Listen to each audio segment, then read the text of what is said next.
Vous savez, aujourd'hui, quand on regarde des villes emblématiques comme Tombouctou, quand tu vas à New York ou à Sydney ou dans le monde, mais Tombouctou, c'est une ville qui est connue plus que beaucoup de pays, même de l'Afrique de l'Ouest. Mais c'est une ville aujourd'hui, il n'y a même pas de route pour aller à Tombouctou. Vous trouvez ça normal depuis 60 ans? Des villes comme Menaka, des villes comme Kidal, qui sont des chefs-lieux de région, aujourd'hui, il n'y a même pas de route pour aller là-bas. Vous trouvez ça normal? Ce n'est pas normal. Aujourd'hui, vous avez des populations, c'est des milliers et des milliers de populations qui n'ont pas accès au minimum. Vous trouvez ça normal? La plupart de ces citoyens-là auxquels on dit les pays, c'est ceci, c'est cela.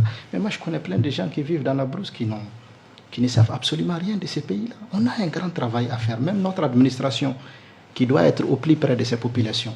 Aujourd'hui, dans la plupart de ces régions-là, vous n'avez même pas d'État. L'État brille par son absence, malheureusement. Moi, je dirais aujourd'hui, il faut que nous, au Mali, qu'on connaisse notre intérêt. Notre intérêt, c'est quoi aujourd'hui? C'est de nous réconcilier et que chacun soit solidaire envers son frère, qu'il comprenne ses problèmes, qu'il l'écoute attentivement et qu'il essaye de l'aider à retrouver des solutions à ses problèmes. Mais aujourd'hui, au lieu qu'on fasse ça, on nous braque les uns contre les autres. Qu'est-ce qu'on a à gagner dedans?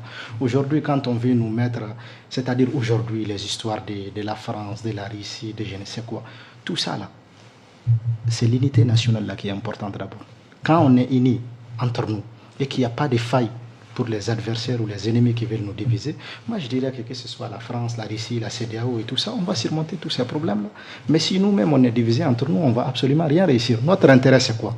Notre intérêt c'est notre pays, notre intérêt c'est nos populations, notre intérêt c'est la paix, c'est la réconciliation, c'est la cohésion sociale. C'est ça l'intérêt du Mali aujourd'hui. Cet intérêt-là, on doit le mettre au-dessus de tout, de toute considération, des couleurs, d'appartenance, du contrée, de je ne sais quoi.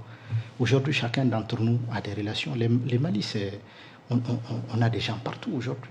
On a des gens partout aujourd'hui. On peut mettre à profit tous ces réseaux-là aujourd'hui pour régler nos problèmes. Mais quand on se lance dans des discours qui consistent à discriminer X, à discriminer Y, on n'a pas besoin de ça. Aujourd'hui, notre pays a des problèmes. Aujourd'hui, on doit se donner la main et essayer de dégager les voies et moyens pour sortir de cela.